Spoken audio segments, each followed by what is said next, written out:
about game times?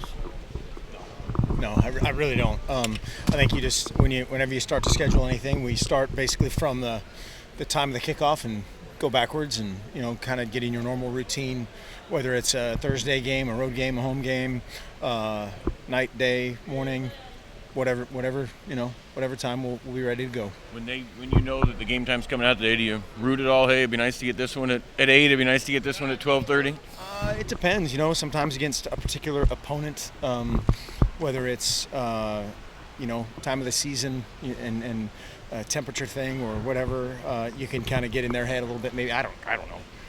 But we just try to stay focused on kind of our normal routine as much as possible. It's 12:30. I mean, when you look at, you've got a 7:30 to 12:30, and that's almost a whole day. Does that? I don't know what your guys' game day prep is. When you have a night game, are you doing stuff during the day that now done on Friday this week, or does it change much in terms of 12:30 to 7:30? No, the only thing that changes is that whatever the 4-hour, 5-hour block of time on Saturday will be.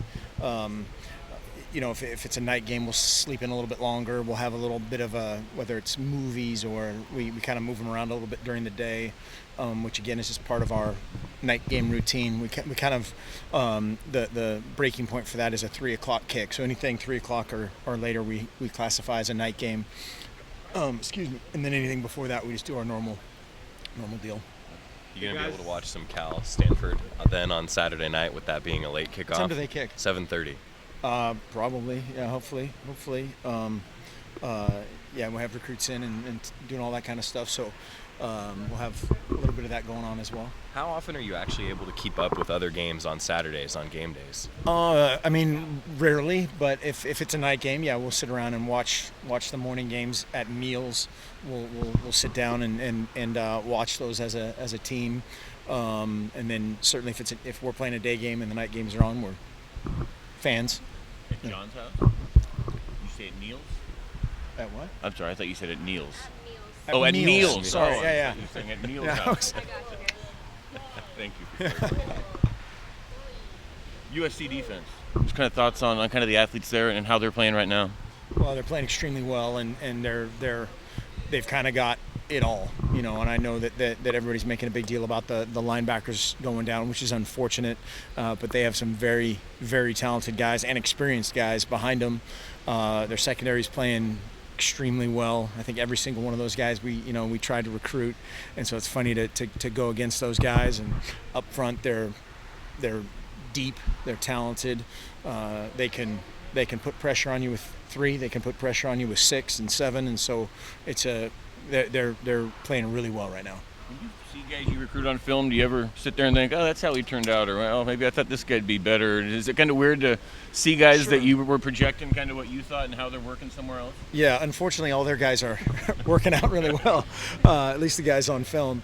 But yeah, sometimes it's somebody that goes maybe to another place and isn't playing, and you start to wonder why and all that game. But yeah, you always, in some way, shape, or form, and certainly in our conference, there's a lot of crossover, and so you see a bunch of guys that either you tried to recruit or didn't recruit, and stuff always happens. A lot of the guys on USC have said to the press that they're playing to get Coach Helton the head coaching job. Can you see anything on tape of like a team playing with an exterior motive or an added motive of trying to get a guy the head coaching spot? They're playing really well, so that must be partially or partly part of it. But I don't know. Those guys are always they're so talented and they're so deep. And you flip on the tape of any game, and at any point something crazy can happen just with how talented they are individually and collectively when they put it together. Yeah, it's scary. Coach Helton said his philosophy is kind of run the ball, stop the run, don't turn it over. Is that what they're doing right now? Doing it really well. Yeah, I mean, you look at the games, whether it's the Utah game that really flipped it for them just from a turnover standpoint. Utah had a ton of turnovers, and SC ran the ball effectively, take shots, the screen game. But yeah, that's always a winning formula. What's your philosophy? Win. Yeah, we definitely. I mean, very, very similar. Obviously, that's a pretty tried and true philosophy. We want to run it and score. You have guys like Taj and Bayless, guys that, with so many playmakers you have, do you keep guys like that? Do you have to kind of keep them motivated that, hey, the ball's going to come around, just kind of keep working when you got so many places to go around? Do you have to keep guys kind of up that there might be a couple games where you're not a part of it, but then Absolutely. you might come up? Yeah, absolutely.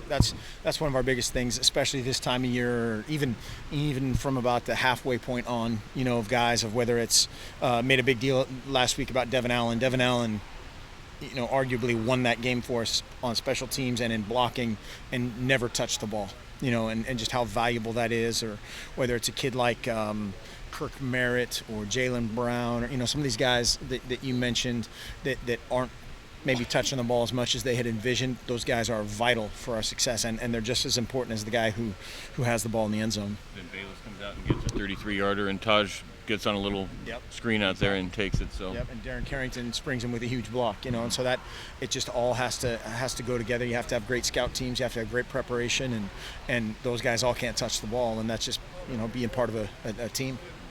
Earlier this week, Vernon talked about how excited he was to play USC, how he kind of idolized Reggie Bush growing up, and when he's on the field, sometimes he thinks, what would Bush do?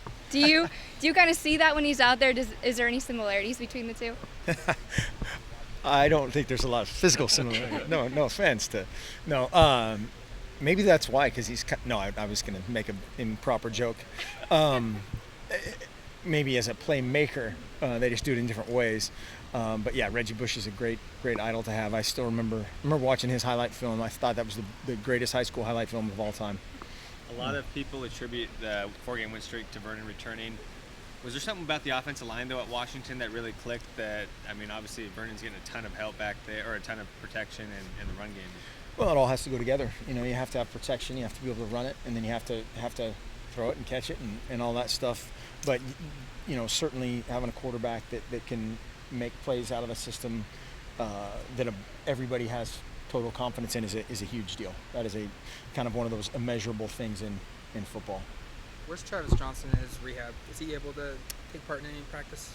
Not really. Very, very limited in terms of full body movements and all that kind of stuff. But he's doing everything he can to get back. So then it's just doubling down on film and working with the older quarterbacks on off the field stuff. Yeah.